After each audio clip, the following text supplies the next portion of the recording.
नमस्ते dear students. बहुत बहुत स्वागत है आपका पीटी एजुकेशन चैनल पे। मैं हूं गौरव चोपड़ा और आज मैं आपके लिए एक और वीकली जियोपॉलिटिक्स अपडेट को लेकर आया हूं। पिछले सप्ताह का क्या क्या लेटेस्ट अपडेट्स एंड डेवलपमेंट्स निकल के आ रहे हैं पॉलिटिक्स को लेके, कोविड के सिचुएशन को लेके या इंटरनेशनल रिलेशंस को लेके, ये सभी चीजों के बारे में हम आज के इस सेशन में चर्चा करने वाले हैं। तो मेरा मकसद इस सेशन से यही है कि आपको एक 360 मैक्रो पर्सपेक्टिव मिल जाए एंड आपको समझ आए कि दुनिया में आज की तारीख में क्या क्या चल रहा है। तो बने रहिए मेरे साथ इस वीडियो के अंत तक। तो चलिए आगे बढ़ते हैं। सबसे पहले आते हैं अर्मेनिया एंड अजरबैजान के क्लैशेस के अपडेट्स पे। तो इन दोनों मुल्कों ने एक दूसरे पर टैंक्स एंड आर्टिलरी के द्वारा अटैक कर दिया है। इस छोटे से युद्ध की वजह से कम 23 लोगों की मौत हो चुकी है। अब इन दोनों मुल्कों में जमीन के ऊपर ही झगड़ा चल रहा है। नागोर्नो काराबाख रीजन पे इनकी लड़ाई चल रही है। तो ये रीजन इंटरनेशनली अजरबैजान के एरिया में रिकॉग्नाइज किया जाता है, लेकिन वहां के लोग अर्मेनियन एथनिसिटी के हैं। तो इसके वजह से इन दोनों में तनाव रहा है। इसमें लेटेस्ट अपडेट ये निकल के आ रहा है कि अर्मेनिया ने कहा है कि it had shot down 2 helicopters and 3 drones and destroyed 3 tanks in the recent clash. Azerbaijan के द्वारा एक हेलीकॉप्टर को खोने का तो कंफर्मेशन आया है, लेकिन बाकी का उन्होंने खारिज कर दिया है। इन रिस्पॉन्स टू दिस उन्होंने कहा है कि 12 अर्मेनियन डिफेंस सिस्टम्स उनके द्वारा उन्होंने डिस्ट्रॉय कर दिए हैं। अब ये दोनों एक दूसरे पे इल्जाम लगा रहे हैं कि इससे पहले स्टार्ट किया, उसने पहले स्टार्ट किया, एंड बाकी के मुल्कों का रिस्पॉन्स भी बहुत ड्रामेटिक रहा है। फ्रांस ने तुरंत ये लड़ाई रोकने को कहा है एंड बातचीत के माध्यम से ये इश्यू सॉल्व करने की अपील की है।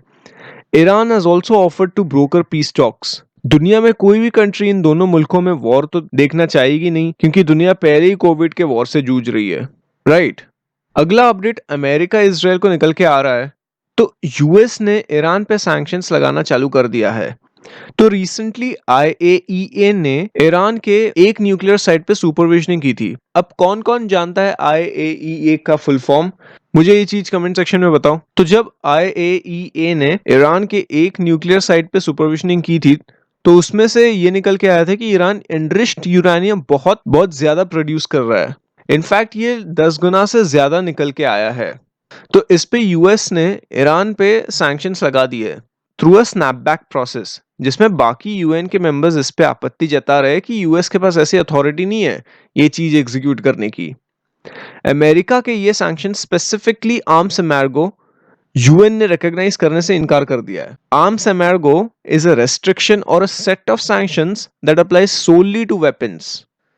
अब अगला थाईलैंड पे आते हैं। थाईलैंड में वहां के एक मोनार्क के खिलाफ प्रोटेस्टर्स बढ़ रहे हैं। करीब 18,000 लोग बैंकॉक की सड़कों पर आके प्रोटेस्ट कर रहे हैं। ये प्रोटेस्ट जून से चल रहा है। इन प्रोटेस्टर्स की डिमांड सिंपल है। They want the government to step down. They want the prime minister Prayut Chan-o-cha to step down. They demand a new constitution and they demand an end to the harassment of opposition campaigners. यानी जो वहां के लोग campaign कर रहे हैं उन्हें सरकार अब तंग करना बंद कर दे। थाईलैंड में लेजे मेजेस्टे लॉ है। लेजे मेजेस्टे मतलब इंसल्टिंग द मोनार्क। तो थाईलैंड का मोनार्क इस लॉ के अंडर प्रोटेक्टेड है किसी भी पब्लिक डिफेमेशन से या कोई भी इंसल्ट या कोई भी थ्रेट से। यानी अगर कोई वहां के मोनार्क के अगेंस्ट आवाज उठा दे तो उन्हें 3 से लेकर 15 साल की जेल हो सकती है। अब 2014 और 2018 के बीच में करीब 98 लोगों को इस चीज में प्रोसिक्यूट कर दिया है। एंड मोर ओवर रिसेंटली वेंचेलम सत्सक्त जो ह्यूमन राइट्स एक्टिविस्ट है, उन्हें थाईलैंड से किडनैप करके कंबोडिया में ले जाया गया। तो इसीलिए ये लोग सड़कों पर आके प्रोटेस्ट कर रहे हैं। And moreover, this protest is historical because this thing is considered to be the largest protest since 2014. अगला अपडेट रशिया के एक्टिविस्ट एलेक्सी नवल्ने को निकल के आता है। एलेक्सी नवल्ने अभी बर्लिन के अस्पताल से डिस्चार्ज कर दिए गए हैं एंड उनकी हालत अब बेटर है। बर्लिन के डॉक्टर्स के मुताबिक उनकी सेहत अभी अच्छी है and he can actually return back to Russia. तो ये वही है जिन्हें अननोइंगली किसी ने केमिकल वेपन से इन्हें पॉइजन करने की कोशिश की थी, जो कि वो केमिकल वेपन एजेंट का नाम था नोविचॉक। अगला अपडेट हांगकांग को निकल के आ रहा है। तो हांगकांग में पुलिस ने प्रो डेमोक्रेट जोशुआ वोंग को गिरफ्तार कर लिया है on the basis of attending illegal assembly last year in October 2019 and also on violating a ban on wearing a mask. तो यहाँ पे रूल निकला था कि एंटी मास्क लॉ फॉलो किया जाए। तो इसमें कैसा था कि प्रोटेस्टर्स को मास्क पहनना अलाउड ही नहीं था, ताकि वहां की पुलिस लोगों को रिकॉग्नाइज कर पाए कि कौन कौन किस क्राइम में शामिल है, तो पकड़ना आसान हो जाएगा। अब तो खैर कोविड के चलते यहाँ की गवर्नमेंट ने मास्क पहनना तो मैंडेटरी कर दिया है। So basically this arrest of Josiah Wong is in response to the imposition of national security law for Hong Kong from China. Anyone aware about national security law? मुझे कोई comment section में बता पाएगा कि ये क्या होता है, किस लॉ के बारे में मैं बात कर रहा हूँ। अब आते हैं कोविड के अपडेट्स पे। तो दुनिया में कोविड के केसेस वीकली हाई करीब 3 मिलियन के आसपास टच कर लिए। नेदरलैंड्स में तो ये केसेस पिछले सप्ताह में बहुत तेजी से बढ़े, करीब 60% से ज्यादा बढ़े अगर पिछले वीक से कंपेयर किया जाए तो। आज नेदरलैंड्स के कोविड इन्फेक्शन केसेस 1 लाख से ऊपर हो चुके हैं और एक हफ्ते में इस मुल्क में करीब 13,500 केसेस निकल के आए हैं। इन्फेक्शन रेट के बढ़ने पे डब्ल्यूएचओ ने लोगों को सतर्क रहने को कहा है एंड सोशल डिस्टेंसिंग जैसे नॉर्म्स को फॉलो करने की अपील की है। अगला अपडेट इजराइल को निकल के आता है। इजराइल में कोविड के केसेस बढ़ने पे वहां पे लॉकडाउन और स्ट्रिक्ट कर दिए गए हैं। People in Israel aren't allowed to travel more than a kilometer. वहां के हेल्थ मिनिस्टर यूली एडिल्सन लॉकडाउन को एक्सटेंड करना चाहते हैं and it will be more likely that the lockdown would extend beyond 9th of October in Israel. वहां पे जो भी एसेंशियल्स है वही चीजें खुली है। Restaurants are allowed to operate but उसमें भी होम डिलीवरी के बेसिस पे। इजराइल में टोटल 2 लाख से ज्यादा कोविड केसेस निकल के आए हैं एंड यहाँ टोटल कोविड डेथ्स 4,000 के आसपास है। ईरान में भी टोटल कोविड केसेस बढ़ रहे हैं। In fact lately it reported it's most cases in a day. Iran में टोटल कोविड केसेस 4.5 लाख के आसपास हो चुके हैं एंड टोटल मौतें 25,000 के करीब है। ऑफ कोर्स ये ऑफिशियल फिगर्स है, the situation might be worse than what it currently seems to be. अगला अपडेट यूईएफए को निकल के आ रहा है, union of European football associations. तो ये फुटबॉल एसोसिएशन की बहुत आलोचना की गई है क्योंकि इसने कोविड के दौरान बुडापेस्ट में जो फुटबॉल मैच हुई थी उसमें इन्होंने 18 से 20,000 लोगों को स्टेडियम में होस्ट किया था। बुडापेस्ट बेसिकली हंगरी में आता है एंड हंगरी में टोटल केसेस कोविड के केसेस 20,000 से ज्यादा हो चुके हैं and total Covid deaths is close to 700। Europe में बेसिकली कोविड का सेकेंड वेव आ रहा है एंड इवन हंगरी में भी सेकेंड वेव आया है। लास्ट वीक ही हंगरी में करीब 6,000 केसेस ऑफिशियली रजिस्टर किए गए हैं। तो इसकी वजह से ये एसोसिएशन की बहुत आलोचना की गई है कि इन्हें एक जगह पे लोगों को इकट्ठा नहीं करना चाहिए था। अगला अपडेट अमेरिका में हैलोवीन को निकल के आ रहा है। तो अमेरिका का सेंटर फॉर डिजीज कंट्रोल ने ये साल हैलोवीन को कैसे मनाना है उस पे safety tips and measures release किए हैं। सोशल डिस्टेंसिंग को मेंटेन रखने की अपील की है end of course to way interaction avoid करने के लिए भी कहा है क्योंकि ये वायरस कैसे भी फैल सकता है अगर दो लोगों के बीच में किसी भी तरीके का इंटरेक्शन हुआ तो। एंड हैलोवीन में जो ट्रिक एंड ट्रीट का ट्रेडिशन रहता है उसे भी सीडीसी ने अवॉइड करने को कहा है। ट्रिक और ट्रीट में बेसिकली छोटे बच्चे अपने पड़ोसियों के घर के सामने जाते हैं, उन्हें कहते हैं कि ट्रिक और ट्रीट, यानी इधर you get pranked by us और you give us the treat.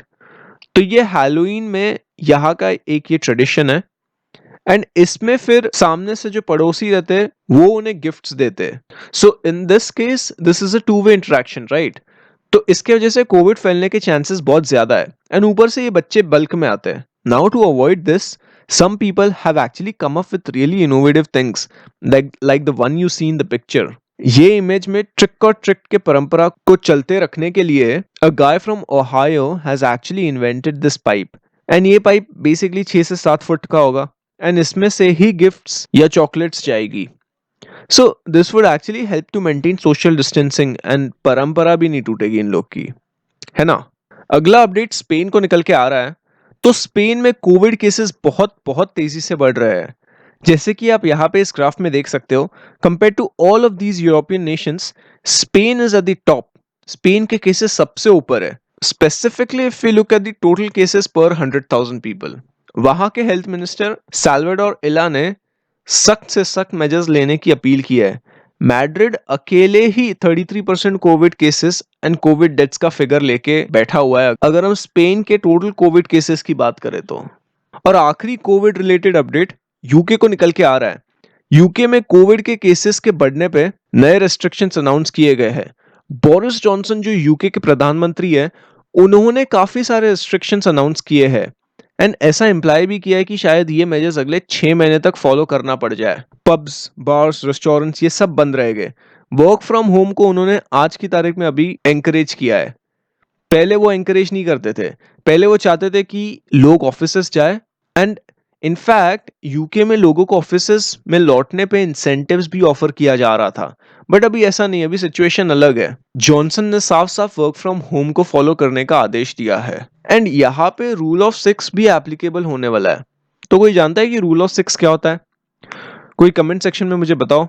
अब मैंने ये टेबल आपके रेफरेंस के लिए लगा दिया है। ये England, Scotland, Wales and Northern Ireland के रूल्स दे रखे हैं। इसे अच्छे से पढ़िए एंड मुझे बताइए कि क्या इंडिया में ऐसी सब चीजें लाना लॉजिकल रहेगा? इससे क्या कोविड में कंट्रोल आ सकता है? बाय द वे, इंडिया को कोविड केसेस करीब 60 लाख से ऊपर जा चुका है एंड यूएस के 73 लाख है। इंडिया की आने वाले टाइम में कोविड के केसेस में शायद दुनिया में नंबर 1 होने की संभावना बहुत ज्यादा है। आप मुझे बताइए कि कौन से मेजर्स लेने चाहिए ताकि हम इस नंबर 1 स्पॉट से बचे। ये रेफरेंस आपके सामने है, write down in the comment thread. आज के लिए बस इतना ही रखते हैं। This was all about the weekly round up in world politics. Hope आपको ये सेशन यूजफुल रहा होगा। If you like this video, make sure you hit that like button. Share this video with your like-minded friends, colleagues. और अगर आपका कोई सवाल या सुझाव हो तो उसे कमेंट सेक्शन में जरूर बताइए। We now come to an end to this session. Here are some useful resources for you from PD Family. Make use of these. उम्मीद करता हूँ ये सेशन आपको पसंद आया होगा। नमस्ते, जय हिंद।